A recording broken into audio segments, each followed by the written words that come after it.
in your home when you were growing up, did you go out to eat a lot, or did dining happen in the kitchen around the family table? Well, we didn't go out to eat that much, but I grew up in a family that loved food. Both my parents worked, so we didn't have a lot of time to really, go out to eat a lot, and we all did sports and all those type of things when we were kids. But we loved food, so we would it's not like we would have these amazing cooked meals. And again, I owe so much to my parents because they taught us all a love of food, which they shared with all of us. But it's not like we were sitting and having these amazing home-cooked meals. Like it was funny, we were just giving our parents a hard time the other day because I never ate fresh fish, I think, till I was in college. And then my sister, same thing. And she's older. My sister, I have two sisters. They're older, and they were like, we never had fish till we were in college either. So what was it, just like even tuna fresh out of a vegetables. can? Or? Even fresh vegetables. We only had, back then, we had canned peas. We had frozen vegetables. Very rarely, during the summer, we would maybe have corn. But from very humble beginnings, but we would go out to Chinatown in New York City, and we would go to Little Italy, and we would eat great food in these restaurants. But at home, it was like taco night was always the highlight, or things like that. But we weren't eating a ton of amazing food. Let me ask you this then. If you were eating, say, canned vegetables as a kid, and that's what you knew, is there something about that still tastes good to you because it reminds you of your youth now? No, not really. I mean, I don't think I've had a canned vegetable in a long time that I know of. But it's I don't know. I mean, canned corn, I guess. I would probably eat tonight if you wanted to. But, if it was forced upon you. If I threw some hot sauce and maybe some some bone marrow and some other stuff on it, but nah. Even with my kids, cooking for my kids, I really don't want them to see much coming out of a can other than canned pumpkin puree. I make them pancakes and waffles every other morning with that stuff. But other than that, I don't think they need to see anything coming out of a can. A friend of mine who knew I was going to be interviewing you said, I wonder what it's like for him then when he goes out to eat now, because here you are, they use the word celebrity chef now, but really you're on top of your game. You're so creative and brilliant with the food and the dishes you put together. So when you go out to eat, do you feel like you're tough on other people, or are you actually really easy to serve? Oh, I'm so easy to serve. When I go out, which doesn't happen that often, I just want to go have a good time. And that's all that it's about for me. If I can be with friends and family, and that's all I care about. I can't stand going to a restaurant and spending a lot of money and having a lousy meal, but now you can do enough research and you can know where you're going that very rarely are you going to get a lousy meal, especially in our town, such amazing restaurants. Where do you love to go in Boston? What other restaurants do you like to visit? I mean, I love going to Chinatown. There's a bunch of amazing restaurants depending on if we want dumplings or stir-fried Dungeness crab or whatever. But I go to a lot of different places in Chinatown. If I want to go to a restaurant I love. Even around here, there's a place called Craigie on Main, which is one of my old cooks, Tony Moss, amazing restaurant. There is Ming has a place called Blue Dragon down in the Fort Point area, which I think is a great kind of Asian small plates place. Island Creek Oysters. Now it's summer. I love going to places like Island Creek Oysters or Row 34, their other oyster bar. I love good oysters. You get a lot of them here. Then the South End, I love hanging out in the South End. Is where I live, and it's where Coppa and Toro are. So I love sitting outside at various restaurants and just drinking rosé. There's a place called Cava, which is a really great Greek restaurant, which Simon would love. It's just kind of like an old school, little tiny Greek taverna that's really nice. And they have a good rosé. Great rosé and great ouzo afterwards, and just a fun place to hang out. you have been a chef all over. I mean, you're in New York and San Francisco, Rhode Island. What brought you to Boston? And while I know you have restaurants in other cities, what has made Boston really the home base for you? It's funny because when I moved to Boston to open up Clio, like 21 years ago, I thought I'd maybe be here for 5 years. I mean, I was a young chef. I was like, I'll check it out. You never know what's going to happen. I'd already worked in New York. I had worked in San Francisco. I wanted to come back east. I wanted to open my own restaurant. And I was like, if it goes well, maybe I'll last 5 years. And if it doesn't go well, then, we'll see what happens. And, that's 20-something years later, here I am still with a bunch of restaurants and kids and a wife. And, I never thought in a million years I would be here that long. But I love it. When did you know that you wanted to be a chef and make that your livelihood? Well, I'm lucky. When I was like 8 years old, I knew I wanted to be a chef. I grew up watching Julia Child and Jacques Pepin on TV, and obviously that was long before the internet and before Food Network or any of that stuff. And I just loved watching them cook. And then, my parents encouraged me to read cookbooks, and I would read. They would get Gourmet Magazine, and I would run to read that every time it came in, and then I would just jump in the kitchen and experiment. And my best friend growing up, his parents had a restaurant also, so I would always, any chance I can get, I'd rush over to his house and I'd see what they had in their refrigerator. The dad was a butcher, and so I would be able to see things that I would never see, and we would make stocks, and we would make onion soup, and we would make cream puff swans, and we would do all this stuff. How old were you when you were doing that? Starting at 8. Come on. It's not like I was making pate at 8 years old, but you also weren't making Kraft macaroni and cheese.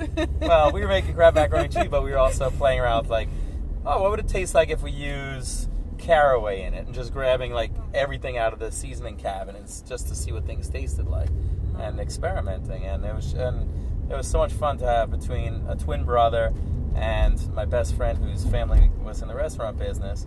We kind of just would always just try and play around, and my parents also encouraging us to to play around. So I was making Thanksgiving dinner when I was 10, and say, okay, I'm going to roast the turkey, I'm going to make stuffing, and again, mashed potatoes. It wasn't fancy stuff, but first of all, I could have never won Chopped, Junior or something like that. I don't know. Thanksgiving meal to me, I mean, some may argue it, but I would say it's arguably the best meal of the year. Oh, definitely. So at 10 years old, that you're pitching in, your mom is score.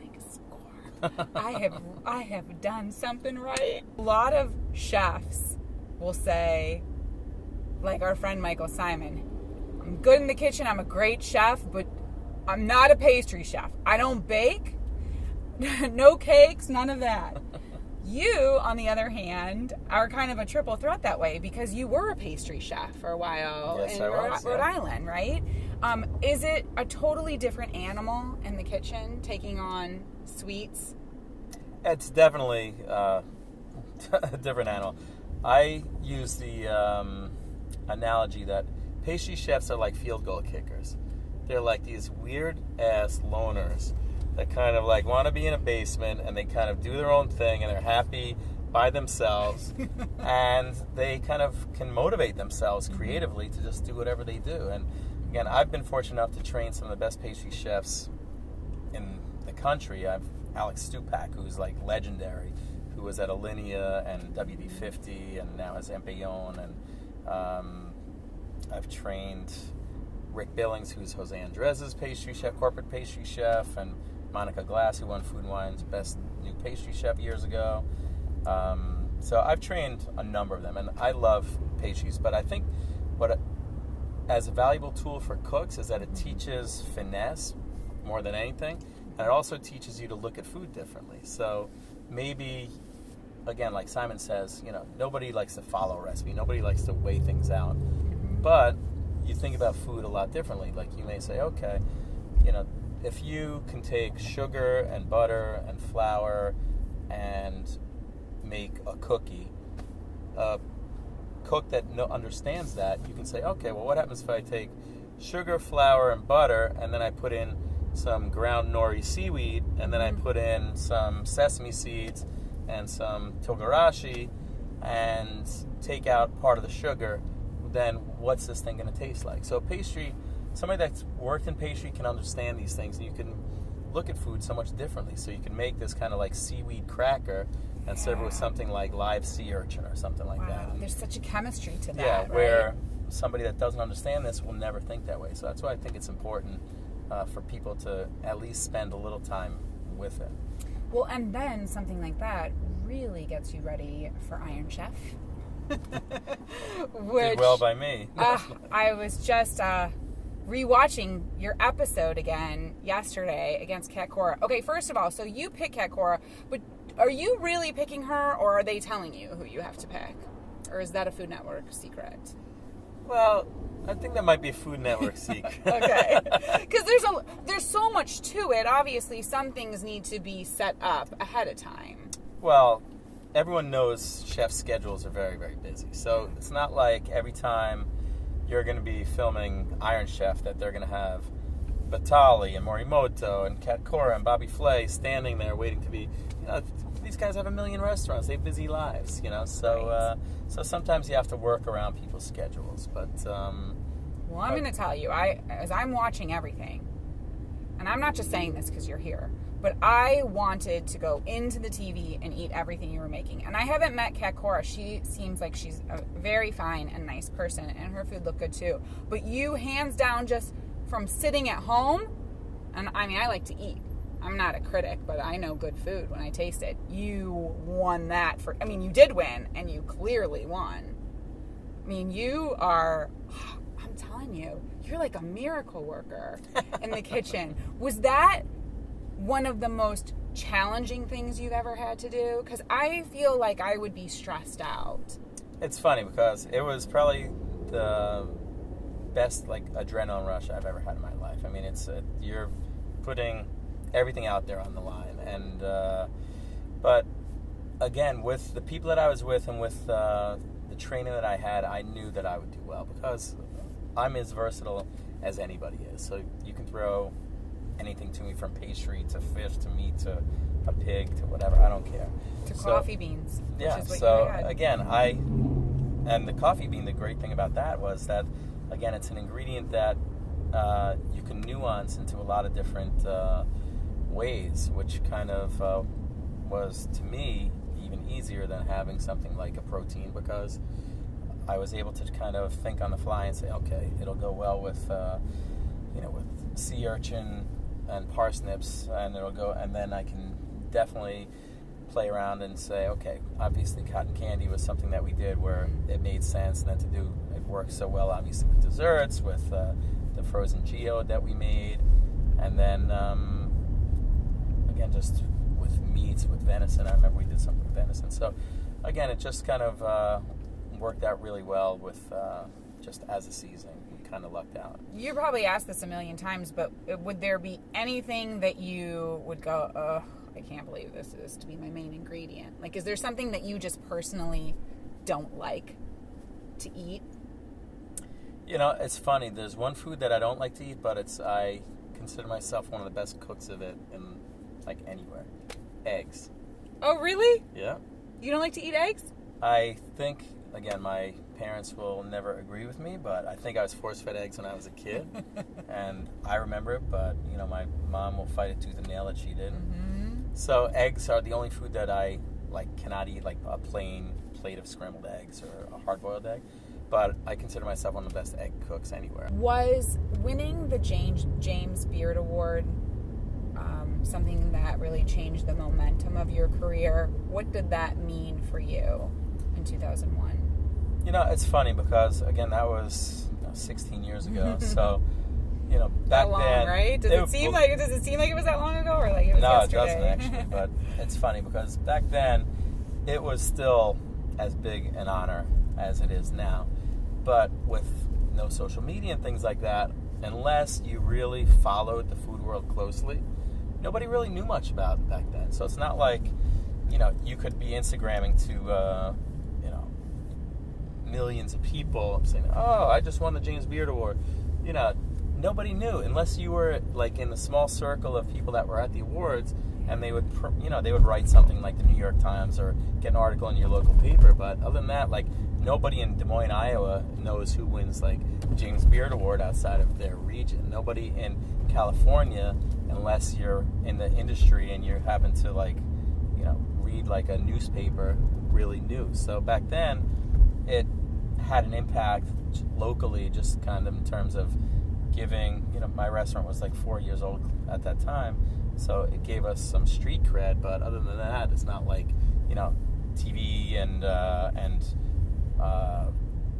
people are knocking down the door saying, "Oh, this guy is the best chef in the area. We need a TV show. We need that. We need that." It just kind of was an honor, and you just kind of took it at that, and then you put your head back to work and went back to work 3 days later. I know it's a complicated topic to get into when you said you want to make some changes with the Boston school district, the food in the Boston school district, but I saw something like a video online, it might have been on Facebook, where they show school lunches from around the world and really how amazing they look, and then they take the school lunches in the U.S. and how pathetic they look. You have no idea. They're like beyond, and it's horrible. I mean, I don't understand how, but we give our kids in some of these states and cities that first of all, I don't know how this stuff ever got in there. Second of all, I don't understand how, and again, they're only allowed like $2 and change in the Boston area per kid, and it's like, and they're giving them the worst of the worst. I mean, it's horrible. So now, again, we're starting from square one, but we have a lot of people behind us, and some good money behind us to really start. We have a couple pilot schools that we've already been starting on in East Boston, and some people that really, really want to change this. So it's gonna happen. It's happening already, and it's gonna happen. We started a couple weeks ago, and these 4-year-olds were walking in, and they said, "It smells like a restaurant in here." And when they came in, it was the first like home cooked meal they'd obviously ever had in a school, because everything they had was prepackaged from like months ago, frozen, crap with more sodium and more junk in it than anyone could ever imagine. And it's just atrocious, some of this stuff. So while I'm sure there's a lot of red tape and it's a process, what does the finish line look like for you in the schools? Well, again, this is going to take years and years and years, but the finish line for me is, again, I came up with an idea. Actually, we just had a meeting yesterday where, again, all these school kitchens, believe me, I think only like 20% of schools even have kitchens now. But so a lot of them are going to have to work out of commissaries, but all these school kitchens are so archaic. I think that we need to work off of a different model, almost like a fast casual type model, to have something that can work off of efficiencies, where they don't have to have a lot of bodies working in these places. They can kind of have the right equipment and the right technology, and a few people that want to be there for the right reasons. I think we can do a lot of great things. Well, you're obviously doing great things in this city, in many cities, but certainly somebody driving Boston and ideas, and that's a huge thing. Like, that's something that can impact lives, and so that's taking your skill to a whole nother level. Bravo, that is awesome. Good for you. Keep at it. Make it happen. I'm sure you will. We are. Sounds like you make everything happen that you set your mind to. I try.